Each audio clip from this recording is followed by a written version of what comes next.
तुमचं नाव सांगा. अकाते उत्तम कट्टेकर, हरळी. तुम्हाला त्रास काय होता? कमरेचा त्रास, गुडघ्याचा त्रास आणि मानेचा त्रास. मान हलू देत नव्हते, एवढं दुखायचं. डोळ्यातनं पाणी यायचं मध्ये आणि इथनं खाणं एवढं असं चलायला, सकाळ उठलं की चलायचं येत नव्हतं. का तर मी पाय वडल्यावानीच असं व्हायचं. गुडघ्याचं हे सांधी दुखायची लई, गुडघं दुखायचं लई, वेळ दुखायचं. मग बिब्बा सुद्धा घालून घेतला त्या पायात, तरी पण काय कमी वेळा नाही. हे असं किती महिन्याचा त्रास आहे तुमचा?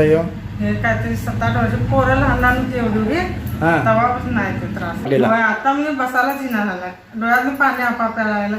किती वेळा ट्रीटमेंट झाली आपली? 3 वेळा. मान खांदे दुखायचं बंद झालं? हा, सगळं कंटिन्यू बंद झाल्यासारखेच आहे आता. 100% आराम हा, होता? 100% वाटायला आराम. मग म्हणजे सकाळी उठल्यावर त्रास व्हायचा, उठायला येत नव्हतं, ते सगळं उठायला येतं हा, व्यवस्थित? व्यवस्थित आता. गुडघ्याचा त्रास कमी झाला? हा, कमी झाला. कमरेचा पण कमी झाला आणि मानेचा पण कमी झाला.